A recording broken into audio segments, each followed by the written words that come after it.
Assalamu alaikum students. Hope so all of you are fine and doing very well in your life. हाँ भाई, physics का नाम सुन के किस किस को चक्कर आते हैं। देखो फिज़िक्स जो है ना वो बहुत इंटरेस्टिंग है. It's totally depend on a teacher and a student. देखो टीचर पे क्या डिपेंड करता है. टीचर पे डिपेंड करता है कि वो किस अच्छे तरीके से बच्चे को समझा सकता हैगा. और स्टूडेंट पे बात होती है कि वो टीचर की बात को कितना कैप्चर करता है. भाई अक्सर ऐसा होता है कि टीचर जो है ना वो जस्ट पढ़ा रहा है, लेकिन बच्चा एक्स्ट्रा ऑर्डिनरी होता है, तो वो क्या करता है, वो टीचर की बात को सुनता है, कहता है अच्छा ये बात है. देन वो क्या करता है, फिर वो शुरू करता है अपनी थिंकिंग, क्रिटिकल थिंकिंग स्टार्ट कर देता है. यार अच्छा ऐसे होगा, ऐसा है तो फिर ऐसा क्यों. मतलब उसके दिमाग में थाउजेंड्स ऑफ रीजंस जो होते हैं, थाउजेंड्स ऑफ क्वेश्चंस जो होते हैं, बहुत सारी चीज़ें जनरेट होना शुरू हो जाती हैं. तो आप सब ने भी ना उन स्टूडेंट्स में से एक स्टूडेंट होना है. ठीक है, आज हम फिज़िक्स का आगाज़ करने जा रहे हैं. ठीक है, सबसे पहले जिस चैप्टर के बारे में हम पढ़ेंगे, ये आप लोगों का लेक्चर 1 है.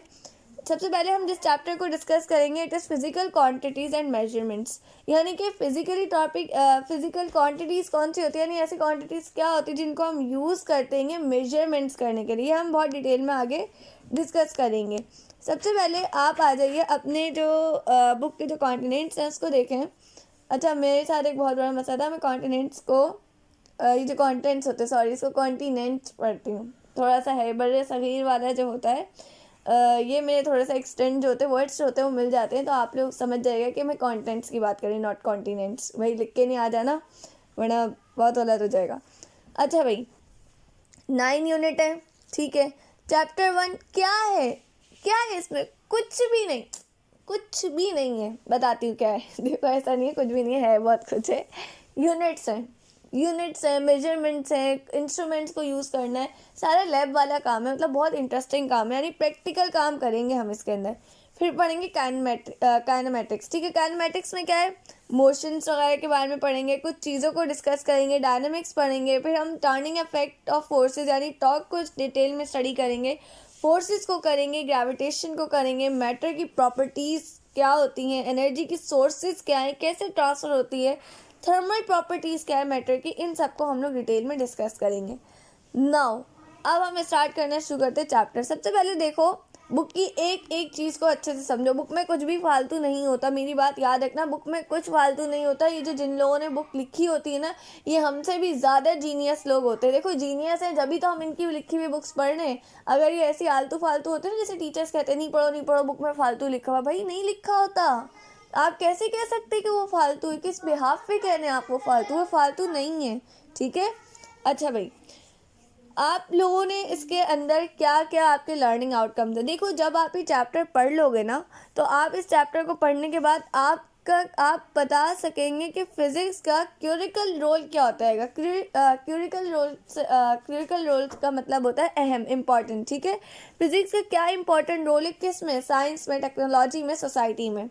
फिर आप ब्रीफ डिस्क्रिप्शन दे सकेंगे, यानी आप इन द शॉर्ट यानी शॉर्टली आप डिस्क्राइब कर सकेंगे कि ब्रांचेस क्या हैं फिज़िक्स की. ज़्यादा डिटेल में नहीं, बस शॉर्टली ब्रीफली डिस्क्राइब करेंगे आप लोग. ठीक है, ब्रीफ का मतलब ही शॉर्ट होता है. ठीक है, इसके अलावा आप पेपर इंस्ट्रूमेंट जैसे मीटर रूल है और वर्नियर कैलिपर्स है, स्क्रू गॉज है, फिजिकल बैलेंस है, स्टॉप वॉच है, मेजरिंग ऑफ सिलेंडर्स है, इन सब को चूज़ कर सकेंगे. किस लिए, लेंथ को मेजर करने के लिए, डायमीटर को मेजर करने के लिए, आप मास को मेजर करने के लिए, टाइम को, वॉल्यूम को, जो भी आपकी डेली एक्टिविटीज़ में चाहिए होता है. अगर देखो फिज़िक्स नहीं होती ना, तो ये जो घर बना हुआ है ना आपका इस टाइम, आपकी ना इसमें कोई मेजरमेंट नहीं होती. छत यूँ टेढ़ी जा रही होती, दीवार एक बड़ी है एक छोटी है, मतलब अजीब से घर बन रहे होते. लेकिन मेजरमेंट है ना, अगर ये दीवार 4 फुट की फॉर एग्जाम्पल, तो दूसरी भी 4 फुट की होगी. भाई फिज़िक्स जो है ना वो तो मतलब देखो हम लोगों ने अगर हम कुरान में बात करें, देखो कुरान में भी ना हमें ना निशानियाँ अल्लाह ताला ने बहुत सारी ऐसी दी हैं. ये हम लोगों की बदकिस्मती कि हमारे पास बना बनाया हलवा मौजूद है, हम उस अपॉर्चुनिटी को अवेल नहीं कर रहे. देखो अल्लाह ताला कुरान में क्या कहते हैं, अल्लाह ताला कहते हैं कि हमने पहाड़ों को ज़मीन में गाड़ दिया है. अच्छा भाई, पहाड़ों को ज़मीन में गाड़ दिया है, सही आयत मुबारक है. पहाड़ों का ज़मीन पे काम क्या है, कभी सोचा पहाड़ ये इसका क्या ज़मीन पे काम हो सकता है. बताओ मैं क्या काम होता है. देखो पहाड़ हमारी ज़मीन का बैलेंस रखते हैं. ठीक है, ज़मीन का बैलेंस रखते हैं इस यूनिवर्स में। अगर पहाड़ ना हो ना तो हमारी ज़मीन का कोई बैलेंस ना हो। अच्छा, गाड़ दिया है, भाई पहाड़ तो ज़मीन के ऊपर होते हैं ना, लेकिन कुरान में आयत में आ रहा है कि हमने पहाड़ों को ज़मीन में गाड़ दिया है। गाड़ने का मतलब तो ये होता है कि आप किसी कील को दीवार के अंदर इस तरह से ठोकें, चाहिए वर्ड जो उर्दू होता है ठोकना, तो इस तरह से आप उस पर दीवार पर ठोके कि वो जो कील जो है वो दीवार के अंदर चली जाए, ठीक है, यानी कि दीवार के अंदर गड़ जाए, तो ये होता है। तो फिर पहाड़ों को कैसे मतलब ज़मीन के अंदर गाड़ दिया है, इसका क्या मतलब है, ये किस सेंस में? भाई इसका मतलब ये है कि जो पहाड़ जो है ना वो ज़मीन के अंदर भी मौजूद हैं, सिर्फ ज़मीन के ऊपर मौजूद नहीं, ज़मीन के अंदर भी पहाड़ मौजूद हैं। तो साइंटिस्ट ने ये चीज़ देखी और उन्होंने वाकई बहुत बड़े बड़े पहाड़ जो है कि सबसे बड़ा पहाड़ कौन सा है, फिर पहाड़ों के मतलब बहुत बड़ी इस पर डिस्कशन उन लोगों ने की। यानी मैं आपको बताना चाह रही हूँ कि हमारे पास अभी बहुत सारी अपॉर्चुनिटीज़ हैं। आप इनिशियल लेवल पर अभी आए हो, इंटरेस्ट को डेवलप करो, अपने इंटरेस्ट को डेवलप करो। आप आम बच्चे नहीं हो, आपने सोचना है, आपने कुछ करना है, ठीक है।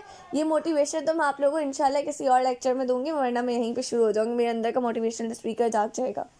खैर, अच्छा भाई, खैर, interconvert the prefixes and their symbols to indicate multiple and submultiple for both base and direct units. आप यूनिट्स के बारे में पढ़ेंगे, कुछ प्रीफिक्सेस को पढ़ेंगे, ठीक है। आप पढ़ेंगे साइंटिफिक नोटेशंस को कैसे लिखते हैं, आप पढ़ेंगे मेजरमेंट्स और कैलकुलेशंस को, आप पढ़ेंगे डेंसिटी क्या होती है उसका ऐसा यूनिट क्या, आप पढ़ेंगे डेंसिटी सॉलिड लिक्विड की, आप पढ़ेंगे कि क्या नीड है हमें साइंटिफिक फिगर्स की रिकॉर्डिंग और स्टैटिक रिजल्ट्स के लिए लेबोरेटरी में, ठीक है। सबसे पहले बुक के अंदर ये एक बात लिखी हुई है, इसको ज़रा देखें। नेचर, कुदरत। कुदरत क्या है? कुदरत जो है वो आपके पास प्रैग्मेटिक जो सेट ऑफ रूल्स है जिसको फॉलो करते हैं तमाम चीज़ें हमारे इर्द गिर्द, या हम लोग भी उसको फॉलो करते हैं। प्रैग्मेटिक का मतलब ये है कि कोई ऐसी चीज़ जिसको सब लोग फॉलो करें। प्रैग्मेटिक यानी कि एक चीज़ होती है थ्योरिटिकल, सिर्फ थ्योरी के बिहाफ पे बताई गई होती है, और एक होती है फिजिकली तौर पर भी। तो नेचर ये है, ठीक है, फिजिकली तौर पे भी हम इसको पढ़ते हैं। ये कुछ ऐसा है, ये कुछ ऐसी चीज़ है कि something which is much greater than the imagination of humans. यानी ये कुछ इतनी बड़ी चीज़ है जो हमारी ह्यूमंस की इमेजिनेशन से भी बहुत बालातर है, हमारी इमेजिनेशन से भी ज़्यादा ग्रेटर है, ठीक है। इट इज़ ऑब्जर्वेबल, इसको ऑब्जर्व किया जा सकता है, इसका मुशाहिदा किया जा सकता है। फॉर एग्जाम्पल, मेरे सामने कोई स्टूडेंट खड़ा है, उसके वे ऑफ टॉकिंग से, उसके हाथों के चलने से, उसकी आंखों के देखने के तरीके से मैं हर चीज़ से उसको ऑब्जर्व कर सकती हूँ कि ये किस तरह का स्टूडेंट है। देन इट इज़ सरप्राइजिंग, ये बहुत ज़्यादा सरप्राइजिंग है, but it is somehow explainable, ये कि कहीं किसी हद तक हम इसको एक्सप्लेन कर सकते हैं। देखो, मैं अभी ना एक बहुत अच्छी आप लोगों को चीज़ बताऊंगी। एक साइंटिस्ट को हम थोड़ा सा डिस्कस करेंगे, स्टीफन हॉकिंग को, ठीक है। अभी मैं आपको इसके बारे में आगे बताती हूँ कि हम किस तरह से फिजिक्स को कैसे एक्सप्लेन करते हैं, ठीक है। ये भी हम पढ़ेंगे। Its architecture has been design with a very beautiful patterns. इसको बहुत ज़्यादा ब्यूटीफुल पैटर्न से डिफ़ाइन किया गया है, बहुत ज़्यादा ब्यूटीफुली तरीके से हमने इसको डिज़ाइन किया है। अगर आप कभी देखें आसमान पर बिजली कड़कती है, तो वो जो कड़कते हुए जो बिजली की जो लाइन्स टेढ़ी मेढ़ी आड़ी जा रही होती है ना, वो बड़ा एक खूबसूरत किस्म का वो लग रहा होता है। या आप अगर अपने दिमाग के अंदर न्यूरॉन्स का काम करना देखें ना, न्यूरॉन्स भी इलेक्ट्रिक सिग्नल्स हैं आपके दिमाग के अंदर, तो वो अच्छा, दिमाग के अंदर भी तो इलेक्ट्रिसिटी यानी प्रोड्यूस हो रही है। कैसे प्रोड्यूस हो रही है? कुछ केमिकल्स के ज़रिए हो रही है। कौन से केमिकल्स हैं ये भी हम अभी पढ़ेंगे, ठीक है। अच्छा भाई, अब सोचना, सही है।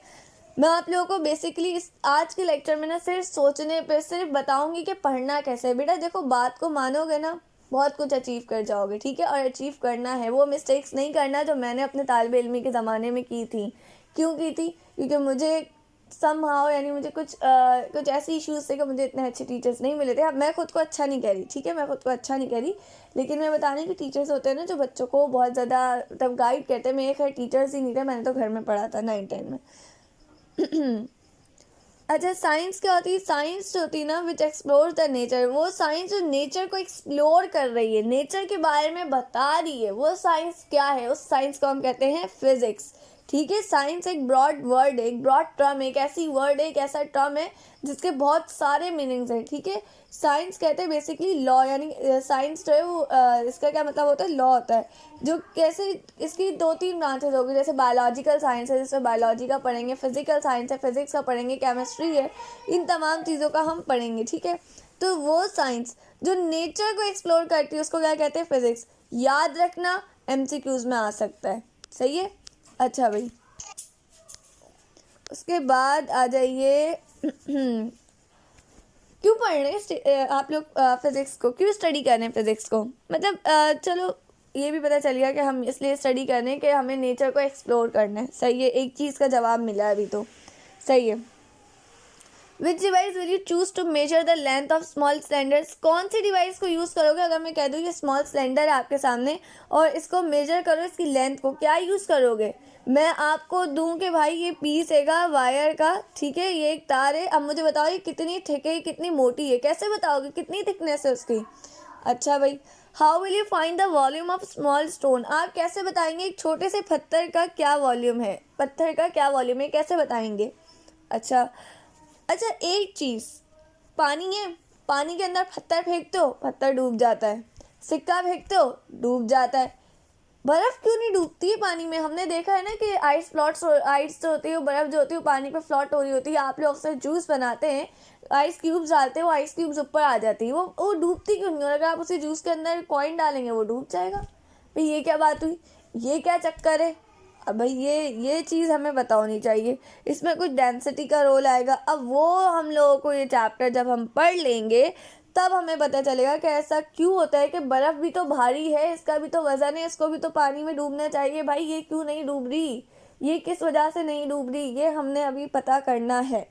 सबसे पहले एक ये जो आपकी बुक में कोट दिया हुआ है इसको पढ़ेंगे। एक बहुत अमेजिंग साइंटिस्ट का है जिनका नाम है स्टीफन हॉकिंग, ठीक है। स्टीफन हॉकिंग ये थे भाई, इनका ये था कि इनके दिमाग के अंदर मौजूद है कुछ मोटर न्यूरॉन्स, उन्होंने काम करना छोड़ दिया था जिसकी वजह से इनकी बॉडी का कोई भी पार्ट काम नहीं कर सकता था। और ये थे थ्योरेटिकल क्या कहते हैं, साइंटिस्ट थे, थ्योरेटिकल फिजिक्स है। मैं बताऊंगी फिजिक्स में ना जो साइंटिस्ट होते हैं ना, फिजिक्स जो होते हैं उनकी भी 2 टाइप्स होती हैं। तो उनमें से जो थ्योरेटिकल थे ना वो ये थे, मैं बताऊँगी क्या होता है। उन्होंने क्या कहा, उन्होंने कहा no one undertake research in physics with the intention of winning a price.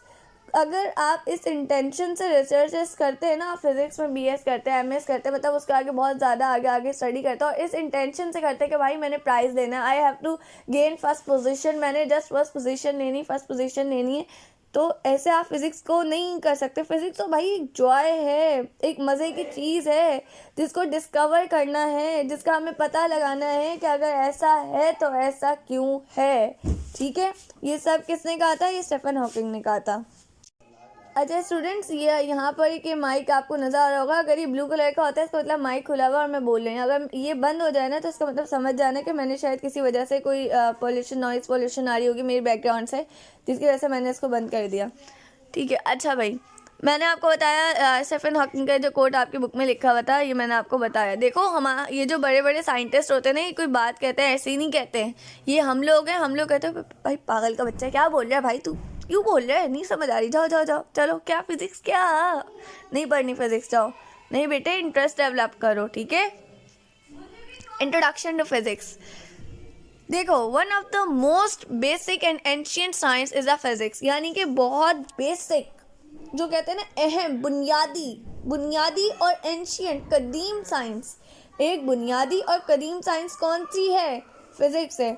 जो वर्ड साइंस है ना उसका मतलब होता है, जो वर्ड साइंस है इसका मतलब क्या होता है, स्टडी ऑफ अ फैक्ट, किसी फैक्ट की स्टडी करना। अगर मैं बोलूँ सेब खट्टा है तो आप स्टडी करेंगे कि सेब खट्टा क्यों है। अगर मैं बोलूँगी आसमान में बिजली कड़कती है, क्यों कड़कती है, बादल के टकराने से कड़कती है, ठीक है। अच्छा, तो ये क्या है कि ये कोई फैक्ट है जिसके बारे में आप स्टडी करेंगे। कैसे कि सबसे पहले तो आप उसके बारे में कलेक्ट करेंगे इन्फॉर्मेशन, कैसे, अपनी ऑब्जर्वेशन के थ्रू। फॉर एग्जांपल आपने देखा आसमान के अंदर, आसमान पर बादल गरजे और बिजली कड़की। तो आपने एक स्टेटमेंट दे दी, एक हाइपोथेसिस दे दी कि जब आसमान में बादल गरजते हैं तो बिजली प्रोड्यूस होती है। ये आपने ऑब्जर्व करके एक इन्फॉर्मेशन प्रोवाइड करी। फिर आपने इस इन्फॉर्मेशन को मैथमेटिकल वे में करके दिखाया। आपने क्या किया, आपने 2 पत्थर लिया और उनको ज़ोर ज़ोर से रगड़ना शुरू कर दिया। ज़ोर ज़ोर से रगड़ना शुरू किया तो उनके अंदर से एक वाइट कलर की चमकती हुई स्पार्क निकली, जैसे वो थी ना, क्या कहते हैं, बिजली निकली। ठीक है, उस बिजली से लग गई आग। पुराने ज़माने में बताया ना लोग कैसे क्या कहते हैं, पत्थरों से आग लगाते थे, यही बात थी। ठीक है, अच्छा भाई आगे कहाँ पर थी मैं। हाँ भाई, फिर आपने जो कुछ बताया उसको मैथमेटिकल वे में करना। देखो साइंस का क्या काम होता है। साइंस में सबसे पहले तो आप चीज़ों को ऑब्जर्व करते हैं, उसके बाद आप उसको मैथमेटिकली यानी डेरिवेशन या इस तरह की लैंग्वेज में डिफाइन करते हैं। ठीक है, justifying the idea with the experiment, और वो जो आपने एक्सपेरिमेंट किया होता है उसको एक्सपेरिमेंट को प्रूव करते, जस्टिफाई करते हैं मैथ की लैंग्वेज में, और फिर एक कंक्लूजन देते हैं कि भाई आसमान में बिजली जब कड़कती है जब बादल बहुत ज़ोर से आपस में टकराते हैं। इस तरह से कोई कंक्लूजन देते हैं। तो फिजिक्स को कैसे डिफाइन करते हैं, the most important thing you should know, physics जो है वो ब्रांच है साइंस की, वी ऑल नो दैट। अच्छा भाई, क्या करती है, ऑब्जर्व करती है नेचर को। हमने अभी पढ़ा था कि ऐसी साइंस जो नेचर को एक्सप्लोर करे, इट इज़ फिजिक्स, याद है। अच्छा भाई, इसको हम लोग मैथमेटिकली रिप्रेजेंट करते हैं, यानी कि हम इसको मैथ की ज़बान में लिखते हैं, सही है, रियाजी की ज़बान में इसको लिखते हैं, और इसको कंक्लूड करते हैं विद द एक्सपेरिमेंट, यानी हम इसको कैसे प्रूव करते हैं, एक्सपेरिमेंट्स कर करके। ठीक है, अच्छा भाई, आपको पता है फिजिक्स जो है ना ये एंशिएंट ग्रीक वर्ड है फिजिकोस, जिसका मतलब होता है नॉलेज ऑफ नेचर, उससे हमने इसको लिया है। तो ये 2 इंपॉर्टेंट बातें ये याद रखना। ठीक है, अच्छा भाई, it basically deals with the behaviour and structure of matter. ये बेसिकली किसके साथ डील करता है, बिहेवियर या स्ट्रक्चर जो मैटर का होता है उसके साथ डील करता है। And the energy that directs the matter, एक ऐसी एनर्जी जिससे मैटर डायरेक्ट हुआ हो, यानी कि अखज़ किया गया हो, निकाला गया हो, उसके बारे में ये स्टडी करती है। फिजिक्स जो है वो ब्रांच है किसकी, कुदरती साइंस की, नेचुरल साइंस की है, जो किसके बारे में स्टडी करती है, मैटर के बारे में, मादे के बारे में, उसकी मोशन के बारे में। मैटर क्या है, anything that has mass and occupies space, ऐसी चीज़ जिसका वजन हो और वो स्पेस को ऑक्यूपाई करे। ठीक है, वो हमारे पास मैटर है। तो वो कैसे मूव कर रहा है, उसकी मोशन क्या है, उसका बिहेवियर क्या है स्पेस में, उसका टाइम क्या है, ठीक है, और उसके अलावा उसका एनर्जी और फोर्स के साथ क्या रिलेशन है, सही है।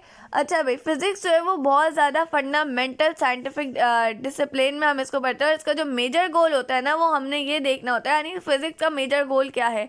The major goal of physics is to explore the universe and how the universe behave. हमें पता करना है कि यूनिवर्स में क्या क्या चीज़ें हैं और ये कैसे बिहेव करती हैं। इस टाइम मेरे साथ मेरा जो तोता बैठा हुआ है मुझे बहुत गौर से देख रहा है कि यार क्या कर रही हो, क्या बोल रही हो।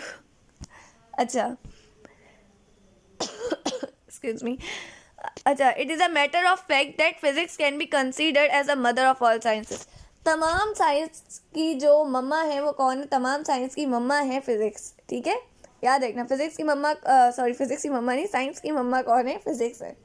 ठीक है, जितनी भी साइंसेस है ना, बहुत सारी साइंसेस, उन सबकी मॉम जो है ना वो फिजिक्स है, उन सबकी अम्मी जान फिजिक्स है। ठीक है, द ब्यूटी ऑफ फिजिक्स, चलो भाई फिजिक्स की भी खूबसूरती होती है, क्या होती है, lies in its laws that govern this whole universe from an atom to large scale galaxies. देखो फिजिक्स की ब्यूटी क्या है, फिजिक्स जो है ना वो ऐसे लॉस को गवर्न करती है, यानी ऐसे लॉस के साथ उसका रिलेशन होता है, ऐसे लॉज होते हैं उसके जो बताती है पूरी यूनिवर्स के बारे में कि एक छोटे से जर्रे एटम से लेकर बड़ी बड़ी गैलेक्सीज कैसे क्या कहते हैं एक्सप्लोर होती है, किस तरह से उनकी वर्किंग होती हैगी, उनके एक्सपेरिमेंट्स करते हैं, होम घर से लेकर लार्ज स्केल पर उसके एक्सपेरिमेंट किए जाते हैं लैब के अंदर। अब मैं आपको बताई थी फिजिक्स जो होते हैं ना उनको 2 कैटेगरीज में डिवाइड किया जाता है, ये याद रखना, एमसीक्यूज के लिए इंपॉर्टेंट है। एक फिजिक्स तो वो जो नेचर को सॉल्व करते हैं, those who observe the nature, यानी ऐसे जो कुदरत को ऑब्जर्व करते हैं, उसकी मिस्ट्री को सॉल्व करते हैं with available and missing information, यानी उनके पास जो इन्फॉर्मेशन मौजूद है, जैसा आपको बताया बादल गरजते हैं, बादल गरजने से बिजली प्रोड्यूस होती है। इसके साथ एक और काम होता है, हम आपको पता है हमारी अल्लाह ताला ने ना हमारी जो अर्थ है ना उसको एक किस्म की प्रोटेक्टिव लेयर से कवर किया हुआ। उस लेयर को हम कहते हैं ओजोन, ठीक है, बहुत नाम सुना होगा। ओजोन जो है ना उससे हम तक कोई भी मतलब जो क्या कहते हैं सन की जो साइंटिफिक होती हैं वो हम तक नहीं आ पाती। क्यों नहीं आ पाती? अनफॉर्चुनेटली लाइट जा चुकी है हमारी। खैर, मैं आपको बता रही थी कि फ़िज़िक्स क्या होती है कि उसको कंसीडर किया जाता है तमाम साइंसेस की मदर। हाँ सॉरी, बल्कि मैं आपको बता रही थी कि साइंटिस्ट दो तरह के होते हैं। एक साइंटिस्ट तो वो होते हैं जो नेचर की मिस्ट्रीज़ को पढ़ते हैं और उनके पास जो उनको इन्फॉर्मेशन अवेलेबल होती है, अब जो इन्फॉर्मेशन नहीं मौजूद होती है उसको एक्सप्लोर करते हैं, यानी कि उनके पास जो इन्फॉर्मेशन है ना उससे आगे आने वाली इन्फॉर्मेशन को एक्सप्लोर करते। कैसे? देखो, मैंने आपको बताया ओजोन का बता रही थी। ओजोन एक ऐसी गैस है जो हम तक उसको नहीं आने देती, जो हार्मफुल रेज होती हैं सन की उसको हम तक आने नहीं देती हैं। सही है। कैसे नहीं आने देती हैं? ऐसे नहीं आने देती हैं। अच्छा, मैं आपको बता रही थी कि कैसे नहीं आने देती। देखो, ऐसे नहीं आने देती हैं वो कि वो हार्मफुल रेज को ना रोक दिया जाता है ओजोन के थ्रू। सही है। अच्छा भाई, ओजोन के थ्रू हम तक उसको आने नहीं दिया जा रहा। सही है। अब ओजोन कैसे बनती है? ये जो बादल आपस में गरजे, इससे बिजली करके बिजली ऑक्सीजन पर असर करेगी और ऑक्सीजन के 3 मॉलिक्यूल्स को एक साथ जोड़ देगी और वो 3 मॉलिक्यूल्स कहाँ पर चले जाएंगे? उसी ओजोन लेयर के पास से जाएंगे और वो 3 ऑक्सीजन के जो मॉलिक्यूल्स होते हैं ना उन्हीं को हम लोग कहते हैं ओजोन। ठीक है, वही ओजोन का एक मॉलिक्यूल होता है। तो अब समझ आया कि बादल के कड़कने से जो बिजली बन रही है वो ऐसी फालतू में नहीं बन रही है। अल्लाह ताला ने कोई भी चीज़ ऐसे ही नहीं बनाई है, हर चीज़ का कोई ना कोई मकसद है। तो देखो, बिजली जो कड़क रही है उससे ओजोन गैस प्रोड्यूस की जा रही है। ठीक है। अच्छा भाई, ये जो साइंटिस्ट होते हैं ना जो थ्योरीज देते हैं या मैथमेटिकली अप्रोच करते हैं, यानी जो सिर्फ बोलते हैं या बताते हैं किसी चीज़ के बारे में, वो कहलाते हैं थ्योरेटिकल फिजिक्स। एक और फिजिक्स होते हैं जो बहुत इंटरेस्टेड उनका काम होता है, वो इन थ्योरीज को, इन एक्सपेरिमेंट्स को क्या करते हैं, इनको टेस्ट करते हैं, इनको चेक करते हैं कि ये जो थ्योरी दी गई है ये सही है या नहीं है। एक्सपेरिमेंट के तौर पर उनको करते हैं, उनको हम कहते हैं एक्सपेरिमेंटल फिजिक्स। ठीक है। अच्छा भाई, तो वो जो स्टीफन हॉकिंग थे ना, ये क्या थे? ये थ्योरेटिकल फिजिक्स थे। सही है। इनके बारे में आप लोग नेट से निकाल के पढ़ सकते हैं। साइंस स्टार्टिंग से लेके बिगनिंग से लेके यूनिवर्स जो है, from the beginning of the universe the structure of universe is very straight forward.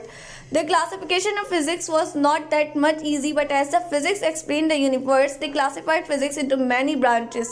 देखो, फिजिक्स जो यूनिवर्स जो थी वो स्टार्टिंग से लेके अब तक ना बहुत स्ट्रेट फॉरवर्ड थी, बहुत सिंपल थी हमारे लिए। ठीक है।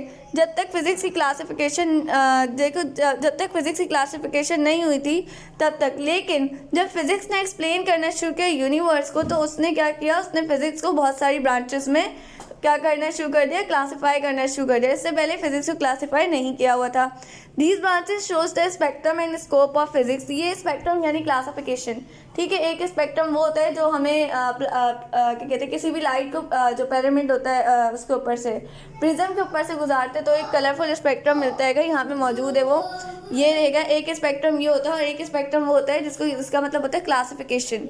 तो क्लासिफिकेशन और स्कोप जो होता है ना फिजिक्स का, वो किसने बताया? इन ब्रांचेस ने बताया। और इन्होंने साइंटिस्ट को हेल्प करा। किस चीज़, फिजिक्स जो थी उसने हमें और साइंटिस्ट को किस चीज़ में हेल्प की कि जो हमारी लाइफ इस टाइम इतनी लग्जरी है, हमारी लाइफ में हम इतने कंफर्टेबली, हमें जूस बनाना है, हमने फटाफट से भाई ग्राइंडर में डाला एप्पल और मिल्क डाला, चीनी डाली और हमारा जूस बन गया। ठीक है, शेक बन गया हमारा नहीं, एप्पल का। खैर, पहले सिलबट्टे के ऊपर चटनी को पीसा जाता था, बहुत मेहनत का काम होता था। इवन हाथों के अंदर ना मिर्चों की वो रह जाती थी, क्योंकि हमारे थोड़ा सा ये है कि हम लोग अभी भी ना इसी तरह से, मशीन्स भी मौजूद है, चॉपर भी है, सब कुछ है, लेकिन घर के मसालों से कभी कभार ना बहुत मेहनत करके बिरयानी वगैरह कभी कभार बनाई जाती है, और वो इसी तरह से मसालों को पीस के चटनी और ये सारी चीज़ें बनाई जाती है। उसका टेस्ट बहुत टेस्टी होता है। लेकिन इंसान की लाइफ को किस तरह से साइंस ने आसान किया कि उसने बहुत सारी मशीन्स बना दी कि जिससे हमारा काम आसान हो गया। जैसे अब चूल्हा है, उसमें हमारे पास गैस आती है तो हम आग फ़ौरन जला लेते। पहले की जो आपने वुमेंस को देखा था, वो लकड़ियों के ऊपर आग जला के खाना बनाती थी, फिर इतनी देर तक वो उनके पास एक इस किस्म का पाइप टाइप एक होती थी जिससे वो उसको फूंक मार मार के आग को और तेज़ करती थी। तो एक बड़ा उनको बेचारियों को टाइम लगता था ये काम करते हुए। अब तो ये काम बहुत आसान हो गया है, सही है। यानी साइंस ने कितनी हमारी लाइफ को आसान कर दिया, लग्जरी प्रोवाइड कर दी है, ठीक है। मेन ब्रांचेस क्या होती है? मैकेनिक्स। मैकेनिक्स के अंदर आप क्या पढ़ेंगे? मैकेनिक्स के अंदर आप पढ़ेंगे मोशन और ग्रेविटेशन के लॉस को, ठीक है। Newton law of motion, Newton first law of motion, third law of motion, कि भाई किस तरह से अगर आप एक चीज़ के ऊपर फोर्स लगा रहे हैं तो वो आपके ऊपर कैसे फोर्स लगाएगी, ठीक है। ग्रेविटेशन, ग्रेविटी क्या होती है, सही है, इसको पढ़ेंगे। कुछ बच्चे होते हैं ना, उनको ग्रेविटी पढ़ने का बहुत शौक होता है, तो वो ग्रेविटी में बहुत ज़्यादा लग जाते हैं। तो इसलिए मैं कह रही हूँ कि हर चीज़ को बहुत गौर से देखो। हो सकता है किसी चीज़ में आप लोगों ने आगे जाके नोबेल प्राइज़ लेना हो, सही है। अच्छा भाई, थर्मोडायनेमिक्स। थर्मोडायनेमिक्स किसके साथ डील करता है? हीट और टेम्परेचर, यानी कि हम लोग हीट और टेम्परेचर से किस तरह से बिजली या एनर्जी प्रोड्यूस कर सकते हैं, वर्क कर सकते हैं। इसके अलावा और भी बहुत सारी एनर्जी डिफरेंट तरह की प्रोड्यूस कर सकते हैं, ठीक है। जैसे वो जो डैम्स होते हैं उसके अंदर क्या किया जाता है? वाटर को ऊपर से नीचे फेंका जाता है। जब वाटर ऊपर से नीचे आता है ना, तो उसके अंदर बहुत हाई किस्म की एनर्जी प्रोड्यूस होती है, जिसकी वजह से क्या होता है? बिजली प्रोड्यूस होती है, सही है। तो ये थर्मोडायनामिक्स में हम पढ़ते हैं। इलेक्ट्रिसिटी क्या होती है? इलेक्ट्रिसिटी में आप पढ़ते हैं कि चार्जेस जब मोशन में हो या रेस्ट में हो तो वो कैसे वर्क करते हैं। आपको पता है इलेक्ट्रिसिटी जो होती है ना, वो इलेक्ट्रॉन्स की वजह से होती है। अगर इलेक्ट्रॉन्स रेस्ट की हालत में काम नहीं करे तो इलेक्ट्रिसिटी होगी या नहीं होगी, इलेक्ट्रिसिटी कब आना शुरू होती है, इलेक्ट्रॉन्स कैसे मूव करते हैं, ये सब हम इलेक्ट्रिसिटी में पढ़ते हैं। मैग्नेटिज्म, यहाँ आप देख सकते हैं मैकेनिक्स की आपके पास मौजूद है। मैकेनिक्स में आपको क्या दिखाया हुआ है कि ये एक झूला है जिस पे ऐसा आ रहा है। अभी झूला ऐसा आ रहा है तो ऐसा क्यों नहीं होता कि गाड़ी जो है ये यहाँ पर गिर जाए ज़मीन पर? ऐसा क्यों नहीं होता कि बैठे हुए लोग गिर जाएं? क्यों नहीं गिरते? या चलो अगर वो लोग जब ऐसा आ रहे होते हैं तो उनके ऊपर एक फोर्स ऐसी लग रही होती है जो उनको नीचे खींच रही होती है। क्या होती है वो फोर्स? ग्रेविटी होती है। ऐसी क्या चीज़ है जिसने हमारे पाँवों को ज़मीन पर टिकाया हुआ है? इट इज़ ग्रेविटी, ठीक है। तो ये हम किस में पढ़ेंगे? मैकेनिक्स में। थर्मोडायनेमिक्स मैंने आपको बताया जो हीट और क्या कहते हैं हीट एनर्जी होती है उसके बारे में पढ़ेंगे। इलेक्ट्रिसिटी, बिजली के बारे में पढ़ेंगे, ठीक है।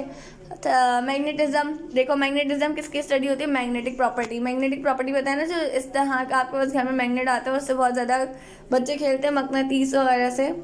अच्छा, एटॉमिक फिजिक्स, इसके अंदर हम किससे डील करते हैं कि एटम किससे बना हुआ है, उसका स्ट्रक्चर कैसा, उसकी प्रॉपर्टीज़ कैसी। जैसे एटम 3 छोटे छोटे पार्टिकल से मिला हुआ है, मिलकर बनाएगा न्यूट्रॉन, प्रोटॉन, इलेक्ट्रॉन, ठीक है।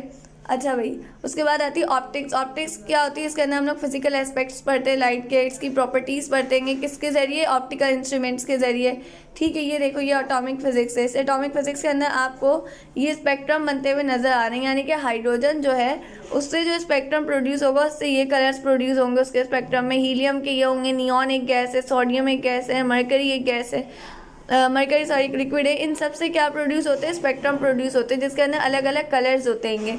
तो ये सब हम एटॉमिक फिजिक्स में पढ़ते हैं। ऑप्टिक्स यानी कि देखना, फिजिकल इंस्ट्रूमेंट, लाइट के एस्पेक्ट्स पढ़ते हैं इसके अंदर। और हम पढ़ते हैं कि ऑप्टिकल इंस्ट्रूमेंट में हम मतलब हमारी आंखों में जब लाइट जाती है वो रेटिना के ऊपर गिरती है ना, तभी हमें कोई ऑब्जेक्ट नजर आता है। तो ये कैसे हो रहा है? ये सब हम ऑप्टिक्स में पढ़ते हैं। ये मैं भी आपको छोटी छोटी एग्जांपल्स के थ्रू जस्ट बता रही हूँ। साउंड, आपके कानों के अंदर साउंड प्रोड्यूस होता है। आपकी कानों के अंदर 3 किस्म की छोटी छोटी बोन्स होती हैं। आपके जिस्म की सबसे छोटी बोन्स ही आपके कानों में मौजूद है, जिसको कहते हैं ऑडिटरी ऑसिकल्स। लाइट गई है ना, बच्चे शोर मचा रहे हैं, 1 सेकेंड रुकेगा। वो ऑडिटरी ऑसिकल्स जो होते हैं वो मूव करते हैं, जिनके मूव करने की वजह से क्या होता है? साउंड प्रोड्यूस होता है, आपके कान तक मूव करता हुआ आता है। न्यूक्लियर फिजिक्स, इसके अंदर आप पढ़ते हैं स्ट्रक्चर, बिहेवियर, एटम की न्यूक्लियस का क्या स्ट्रक्चर, बिहेवियर होता है, क्या इंटरेक्शंस होते हैं, वो पढ़ते हैं। देखो न्यूक्लियर फिजिक्स। न्यूक्लियर फिजिक्स जो है ना, इसी की वजह से आप लोग ये जो बॉम्ब वगैरह तमाम चीज़ें होती है ना बनाने के काबिल होते हैं। पार्टिकल फिजिक्स, पार्टिकल फिजिक्स से होती है कि ये एलिमेंट्री कॉन्स्टिट्यूएंट होता है मैटर का, यानी मैटर जो है वो किस पार्टिकल के तौर पे, हम पार्टिकल ही उसको पढ़ रहे होते हैं कि पार्टिकल के तौर पे मैटर किस चीज़ से बना हुआ है। रेडिएशन के तौर पर उसके इंटरेक्शंस पढ़ते हैं, यानी मैटर और रेडिएशन के जो पार्टिकल लेवल पर इनके इंटरेक्शंस हैं उनको पढ़ते हैं। एस्ट्रोफिजिक्स, जिसके अंदर आप लोग किसके बारे में पढ़ते हैं? आप लोग लॉज पढ़ते हैं फिजिक्स के, एस्ट्रोफिजिक्स से रिलेटेड, आसमान से रिलेटेड, ऐसे क्लिस्टिकल ऑब्जेक्ट्स होते हैं उससे रिलेटेड। प्लाज्मा फिजिक्स, जिसके अंदर आप लोग एटम के, मैटर के ऐसे स्टेट के बारे में पढ़ते हैं जो आयनाइज्ड होता है, यानी आयन्स के फॉर्म में होता है वो, ठीक है, उसके बारे में पढ़ते हैं। हम प्लाज्मा फिजिक्स में पढ़ते हैं। जियो फिजिक्स, ऐसे फिजिक्स जिसके अंदर आप अर्थ के बारे में पढ़ते हैं, ठीक है। अब बात करते हैं इंपॉर्टेंट फिजिक्स की। इंपॉर्टेंस क्या होती है साइंस, टेक्नोलॉजी और सोसाइटी में? सोसाइटी जो होती है ना वो रियलाइज करती है, यानी डिपेंड करती है किस पे? टेक्नोलॉजी पर, सही है। हमारी डेली लाइफ में जो इंपॉर्टेंस होती है, इसके बहुत से एस्पेक्ट्स होते हैं मॉडर्न सोसाइटी में जो पॉसिबल नहीं है बताना कहाँ गया भाई, एक सेकेंड रुकिएगा।